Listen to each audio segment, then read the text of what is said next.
Greetings and welcome to Sports 101, the show that discusses sport beyond the X's and O's. Here, we like to expand our conversation to include the history, past, present, as well as in the making. We also look at the game from a people, places, and cultural perspective.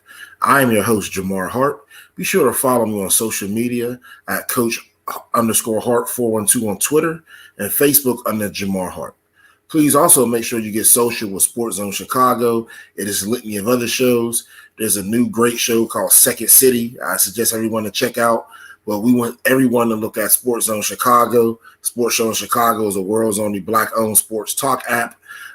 Make sure you get social with Sports101 and SportsZone Chicago by following SportsZone Chicago on Twitter at SportsZone CHI, Facebook at SportsZone Chicago, and Instagram at SportsZone Chicago. Remember, SportsZone Chicago is the world's only Black-owned sports talk app. You can watch my show as well as the litany of other shows on SportsZone Chicago. Keep it with breaking sports news, and if you miss something, don't worry about it. Go to the YouTube channel or go to YouTube and search SportsZone Chicago. Besides that, we want everyone to download the app. The SportsZone Chicago app can be found in the iTunes, Google Play, and Amazon stores.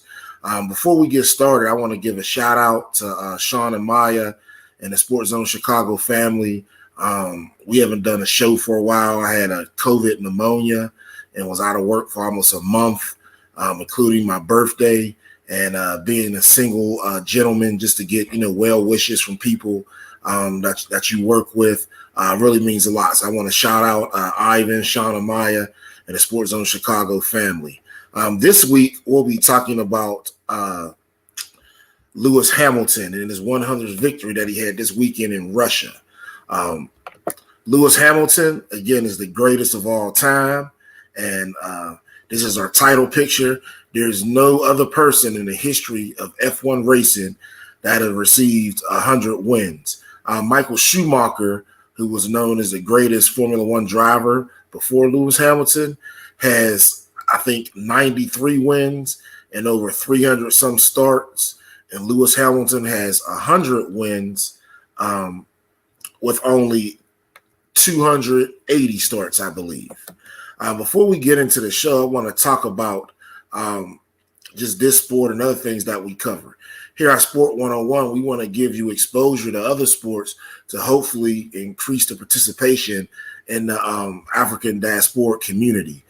So oftentimes you'll hear us talking about hockey, racing, Formula One, and NASCAR and other things just to get people exposure. So that's the purpose of this show right here.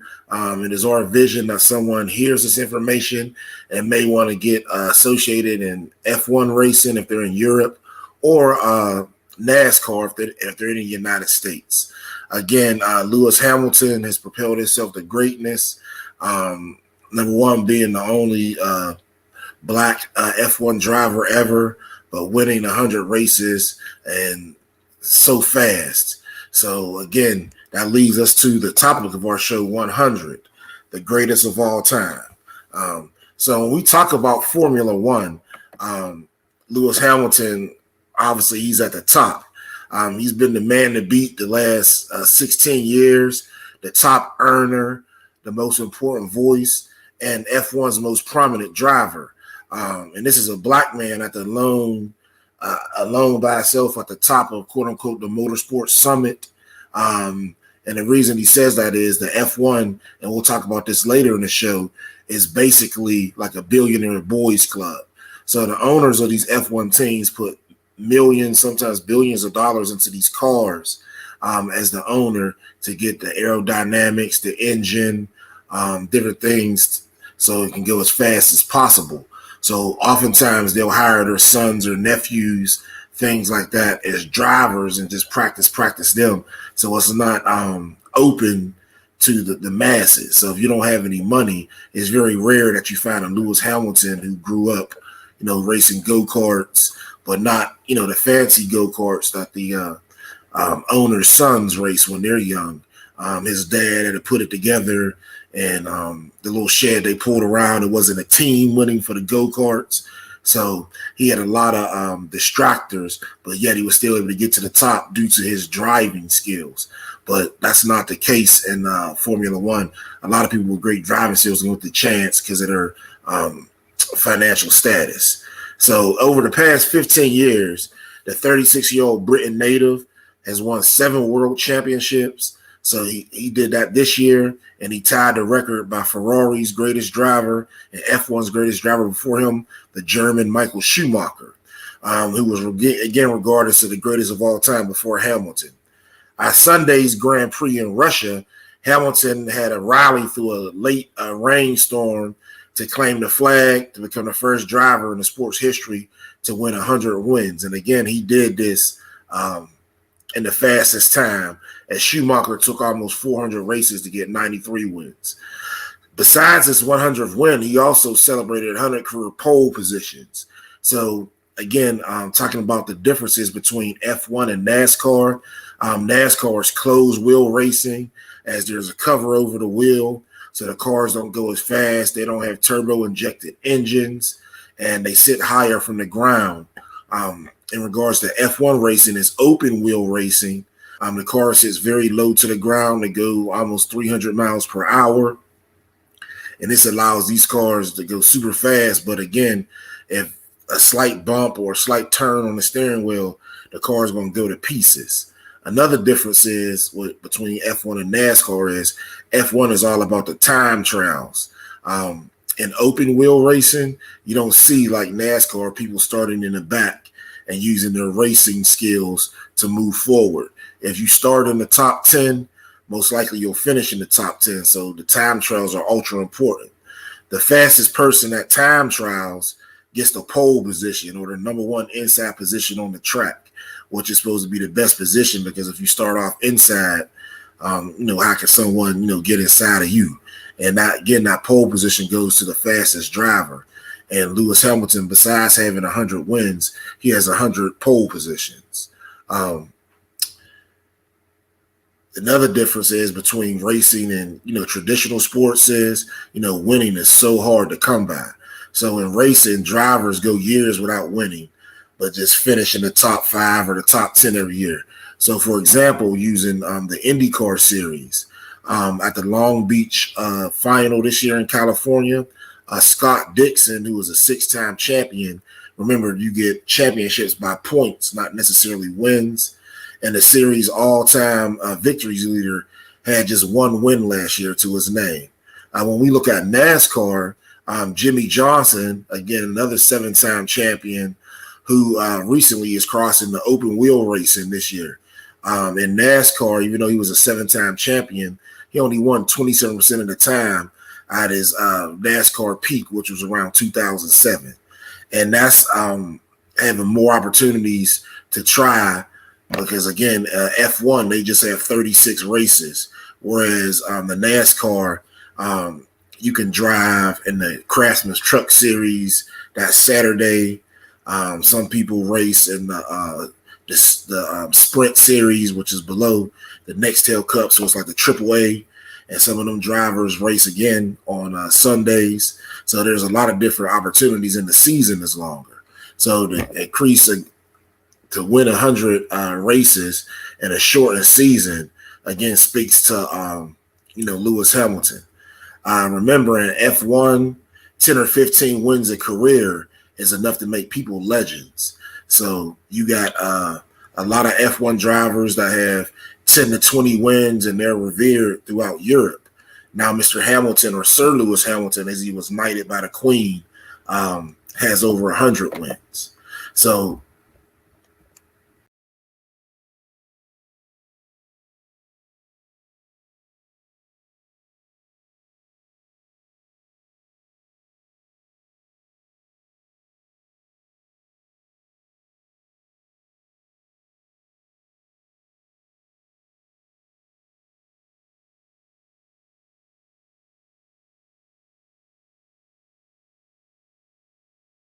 when you look at these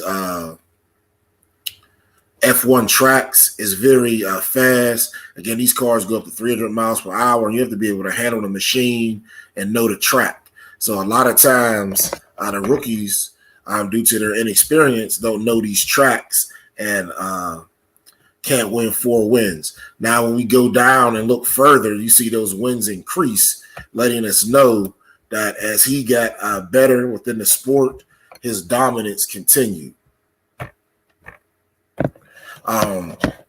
Again, we talked about F1 being the hardest circuit to win is open wheel racing time trials or everything.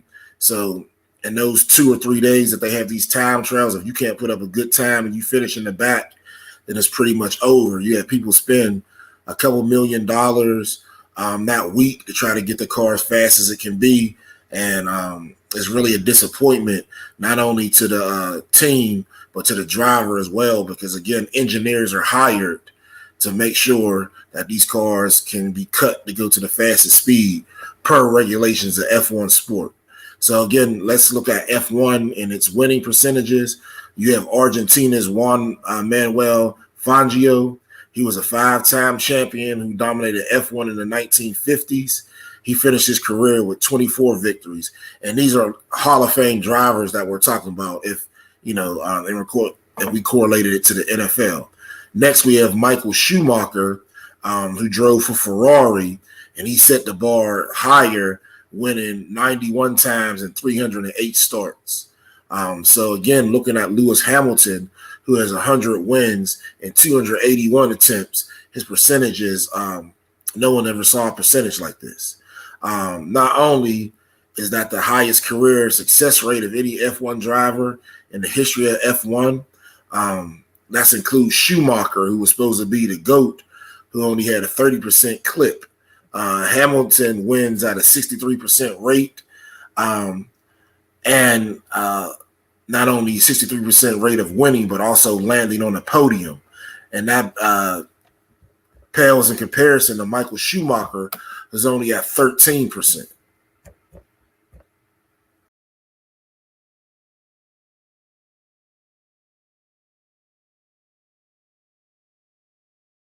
Of F1 drivers of all time, and you can see out of 308 entries,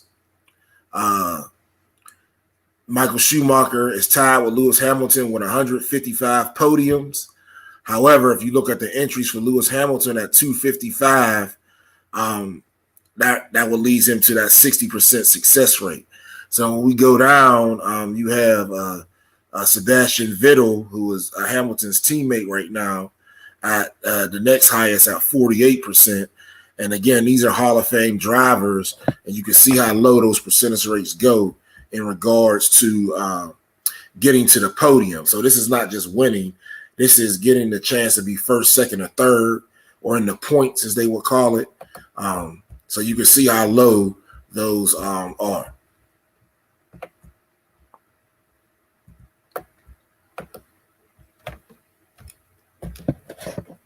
Another issue with Lewis Hamilton's success is a lot of people are beginning to discredit it, as he started off with McLaren. And remember, he won 4 races his first year, 5 his second, and this is before he went to Mercedes. And the reason I'm doing this is in 2014, F1 changed its engine structure. So when he started off in 2007 with McLaren, he did a few years with them, but then the entire F1 made a change. So in 2014, they made the switch from the gas guzzling, like V8 engine, something that we would use and put in our car, or someone was doing souped up racing in the United States, to V6 turbocharged power units. So here's a picture of one of these new engines right here. And you can see this is an engine that's in those cars. They don't take regular gas. It has a turbo booster in there, Fast and the Furious-esque, and other features that get this car to go close to 300 miles an hour. Another thing that these engines are known for is their virtual acceleration. And what that means is, for example, in my regular car, if I push the gas down, it would take me so many seconds to reach, a certain miles per hour. But with these engines, you can depress the throttle, hit the gas, and the car take off in response. So that's why you have to be strong and other factors to win, regardless of the engines. The second point in that is everyone in F1 was using the same turbocharged engine style. It wasn't just Mercedes. So just to say that since he's with Mercedes, he's winning isn't very realistic. Mercedes did have an advantage as only a few F1 teams create their own engines. Mercedes being one of them. Honda does an engine, and I think someone else.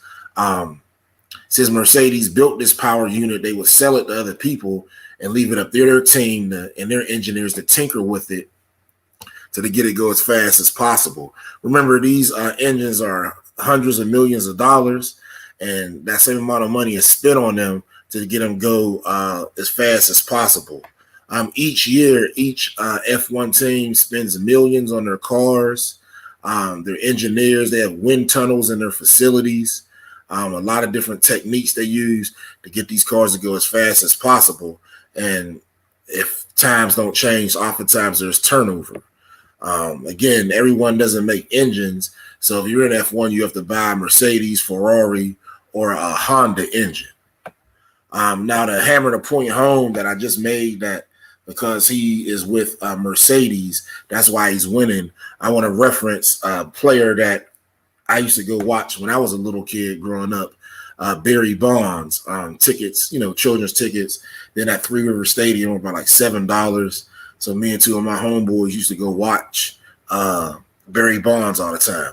Now, the reason why you're saying, how does Barry Bonds relate to F1? So in Barry Bonds' younger days, before he got swole, he would hit 40 home runs every year in an NFL stadium. Now, NFL stadiums are bigger than current modern-day baseball parks. So if he was hitting 40 then and stealing 40 bases, he would have did about 60 in these modern parks, especially with the short right field porches as a left-handed hitter. So he had power and could hit before he even allegedly enhanced his engine or not. But again, similar to F1, at that time, steroids were legal in Major League Baseball, just like this engine was legal for everybody. So to find someone that's very dominant and say that they're winning due to the quote-unquote enhancement of their engine in a proverbial sense, according to Bonds, that's the correlation. So regardless of the Mercedes engine, Lewis Hamilton has to have the wherewithal to drive this car 300 miles an hour. He must have the wherewithal to drive this car and not wreck it. He must have the wherewithal to drive this car and navigate between other cars going that same speed. So that takes talent regardless of the engine. Hamilton is still the first and only black man in this Billionaires Boys Club that we talked about earlier, whose roots go back to black chain gangs post-Reconstruction in Europe as well as in the United States. So after Reconstruction, there was this is before the alphabet plans, but there was a lot of effort in regards to rebuilding the South. Remember, Atlanta was tore down during the Civil War, burned down, and with the Union Army having a lack of funds, oftentimes they would raid these plantation houses of all the fine china, food, etc., while liberating the enslaved Africans that they came across. Once this happened, a lot of these freedmen, as they were called at the time, were called in to do road work. And one of the things that they were asked to do, not only in America and some places in Europe, was to pave the roadways for these races that started in the early 1900s. Right now, I would like to share a video with you from this weekend's past race again in Sochi, Russia. Now, this track right here is known. Other tracks are known, like Red Bull has a track. Spa has a track. You have the one, obviously, in Monaco. But due to the geography of where the track is located, tracks are known to have certain conditions. So with Sochi being in Russia, there's always heavy precipitation. So it's a slick track. So knowing this as a driver, and this is insight, you have to be cognizant of your tires, especially when it's a slick track and you know it has a propensity to rain again while you're in in the race. So with that being said, I want to show you this video, and this is the last laps of him and the driver that finished second. So Verstappen has pitted. Lando, what do you think about it? Inter, what do you think about it in may as well. No! We have a free gap. So box. Stop raining, man. So box. I need blue flags. What are they doing? There's more coming.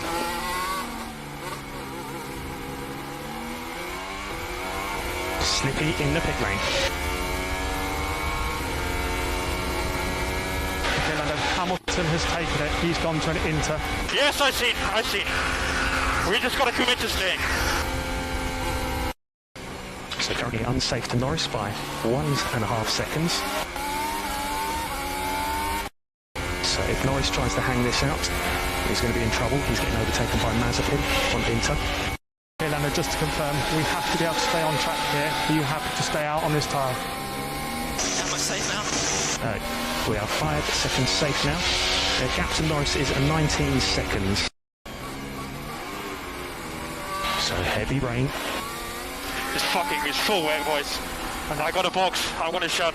Yep, we're going to come in. I can't do this. We're going to come in. We're going to box. And then Norris ahead of him.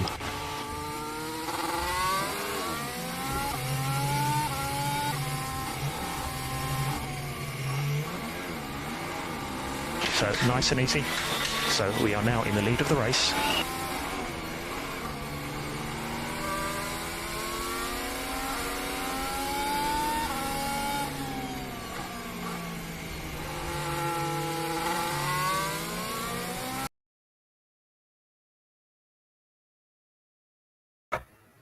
All right, so again, if you analyze that video, you heard Hamilton's team, once it started raining, saying they're going to box. And by him changing tires and having knowledge of that track as well as the conditions, he knew that, the tires he had a greater propensity for him to spin out going at such rates of speed. If you were looking at the odometer, you could see it go from 0 to 300 very quick. And again, think of the force that's exerting on your body, and you have to go through this as well as think about these sharp curves I'm going around. I can't hit the other cars, as well as I got to keep my speed up for advantage. So again, that enhances what we talked about earlier in regards to Lewis Hamilton being a great driver regardless of what car he's in.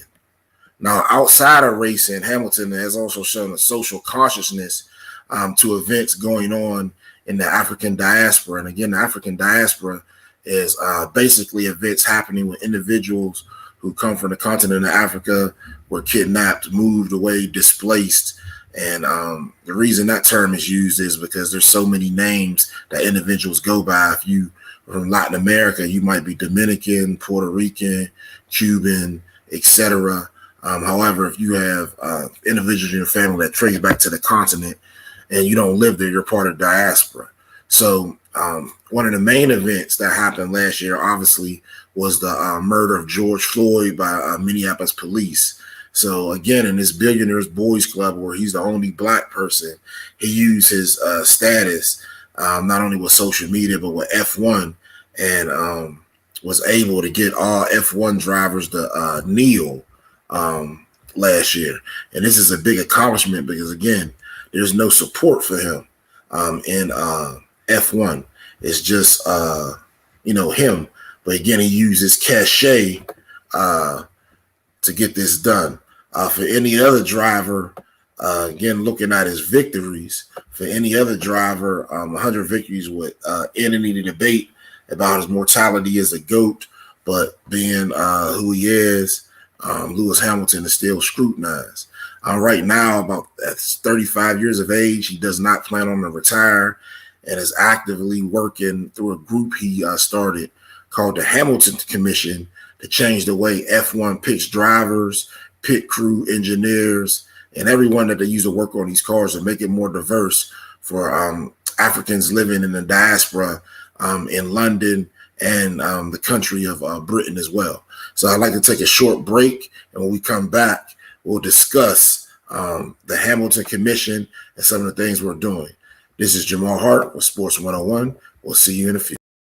Please stop and listen, because this important message may directly apply to you or someone dear to you. Several thousand African American former full-time CPS teachers were unfairly terminated starting in the mid-90s and continuing to the 2000s. If you are one of those many former CPS teachers who was unjustly terminated, or if you are the immediate relative of a now deceased unjustly terminated former CPS teacher, you may qualify to participate in a lawsuit at no upfront cost to you. Please call 773-580-7183 immediately for more information. That's 773-580-7183. Do not delay. Act today, because time is of the essence. That's 773-580-7183. 773-580-7183.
Welcome back. Again, I'm Jamar Harp, and this is Sport 101, the show that discusses sport beyond the X's and O's.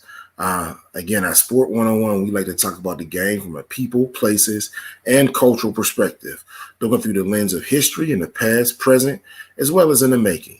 Please make sure you get social with Sports 101 and the litany of other shows on SportsZone Chicago by following SportsZone Chicago on social media. SportsZone Chicago can be found on Twitter at SportsZone CHI, Facebook at SportsZone Chicago, and Instagram at SportsZone Chicago.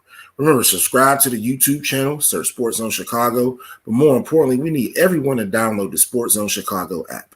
The SportsZone Chicago app can be found in the iTunes, Google Play, and Amazon stores. Now, before we left, we were talking about the Hamilton Commission, and the Hamilton Commission was created by Lewis Hamilton.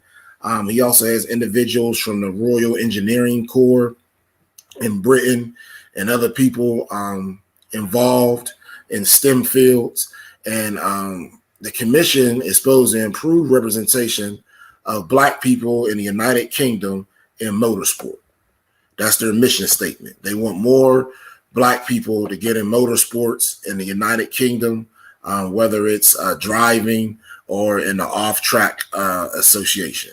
So now let's talk about the Hamilton Commission.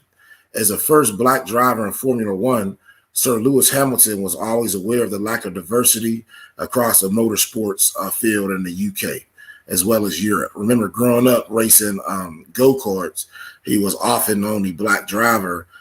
Even the younger pictures with him and Sebastian Vettel, who was now one of his opponents and teammate. And a lot of the drivers that drive now grew up with him. Still, he was the only person that looked like him. So this underrepresentation, it was not just limited to the pool of drivers, but it also includes those who work in the garage, as well as the engineers in the factories. In 2019, there was a review of the lack of diversity in F1 with the end of the season photo. Again, showing almost homogenous photo besides Lewis Hamilton. This spurred him to take action and set out to understand specifically the barriers to the recruitment and the progression of black people within motorsports in the United Kingdom specifically. Again, as he grew up in England. Lewis has always been vocal about the need for industry change, but in order to make this change happen, he needed to know the facts, basically a SWOT analysis of what's going on and why there's not a lot of diversity in UK motorsports. So the current industry standard, again, is for the billionaire owners to get their sons, nephews, family members, etc., to train as drivers from the go-kart stage up and the F5 or the AAA and AA of Formula One and reach them to the pinnacle, which is F1. This also excludes everyone else that doesn't have that privilege of knowing or being related to an owner of the F1 team. So as a result, Lewis formed the Hamilton Commission alongside with the Royal Academy of Engineers. So basically in the United States equivalency, he formed a commission to get blacks in the United States involved in a particular sport. And the people he partnered with was the military corps engineers, which I don't think that will happen in this country, but that's the equivalent of what he did in Britain. That shows, the power that he has. The Hamilton Commission presented an opportunity to simultaneously address the underrepresentation of black people in UK motorsports, but it's also similar to the United States in the STEM sector in education. If you're not aware what the STEM acronym, that stands for science, technology, engineering, and math, where oftentimes in these westernized countries, individuals in those fields are brought in from other countries, China, India. And the funny thing about that is I've did a long time in education by talking to these people. I don't want to say anything that quote unquote takes away their intellect, but I would be very versed at something too if I already had that degree in my own country. So if I went to engineering school in India or China, then I came to America and went to undergrad again, obviously, you would do very well. So again, that's what's happening in a lot of these schools, not only in America, but as well as in London. So Lewis Hamilton wants to get more people, again, within UK motorsports and as well as the STEM sector of African descent. Lewis Hamilton and his commission, they took a 10-month period of research. And in their research, they included data analysis from all the surveys that they took, stakeholder mappings. And what that was is showing the owners how the money was spent, who was hired, nepotism, etc. They did a literature review of the sport, the foundings, the original racers. Again, all this comes from the Latin leisure or lycere in Latin to be free. So that's why you find in early America, as well as several other colonies of Great Britain, that the people that were associated in sport had money. So, for example, football, we know historically black college football started at Livingstone College, but college football started in the Ivy League. And, again, that shows the wealth of the individuals at the schools. They did a review of education and employment within F1, and they looked at primary quantitative and qualitative research. So quantitative research will be data-driven, and qualitative will be in regards to surveys, how you feel, things like that, to show correlation. Where quantitative is trying to go out and show through statistics, this is correct and something else is incorrect. And they did this research with young people through in-depth interviews, and they also did the same thing with the key stakeholders in these teams. The Hamilton Commission published its report, Accelerating Change, Improving Representation of Black People in UK Motorsport recently, and you can go online and check that out. There are 10 main recommendations that were recommended to enhance diversity with Black people in UK motorsport. The recommendations were placed in 3 categories. The first category would be support and empowerment. So the way they define support and empowerment within the Hamilton Commission is engendering a sense of agency among young Black people and supporting progression to engineering careers. So basically what they're saying is we want to introduce you to engineering at a young age, show you that you can do it. And as you get older in the field, sort of like when they had shop in high schools in the United States, or if you were in an accelerated program, you did some medical stuff or law stuff, etc. I'm getting them to do that so they can go into engineering at one of the universities in Britain. The recommendation behind that was they recommend that Formula One teams and other motorsports businesses, there's around 4,000 motorsports teams just in Britain alone, extend access by expanding apprenticeships, provisions, or internships, give more internships and degree internships. That means that you get a degree from a university as an alternate pathway into F1 to individuals or Black individuals in the UK. They also want to have availability to have paid work placement and work experience schemes. So if you look at NASCAR Drive for Diversity, this sort of mimics that, where they're saying we're going to get people, we're going to have an HBCU combine where we have former athletes, try out and do certain skills, and we're going to hire them within our unit. The next recommendation was the creation of a targeted support program for Black students and post-16 education, which is the collegiate level. Because, after 12, you have 16. So if you're in college and when you graduate, they want to target these students to enable greater progression, not only in STEM courses in high school and college, but also to lead them STEM courses to degrees and jobs with their F1, where there's a very lucrative job to just work on one car all week, get data from the wind tunnels, different things, and try to reduce certain things to make this car go as fast as possible. What is accountability? And the next will be accountability and measurement. And that is defined as accountability of those in authority, evidence through constant collection and sharing of data. So what they're saying is we know there's a problem with Black people in motorsport in the UK. Let's be accountable and fix it. Like MLB has RBI and other professional leagues, even though it may be token, they have something out there saying they're doing something in the community. They're doing something for social justice. The 2 recommendations on accountability and measurement were they were to ask Formula One teams and other motorsport organizations. Remember, there's 4,000 motorsports teams in Britain alone to take the lead in implementing diversity and inclusion charter for each motorsports division and commit to improve diversity across all organizations. So basically, they're saying they want to see Black individuals start to show up in other organizations as pit crew, as drivers in AAA F1 or AA F1, etc. The next recommendation is the support and promotion of the National Education Union's anti-racism charter for schools. There's, as America is a colony of Britain, the same racism that we experience over here goes on over there.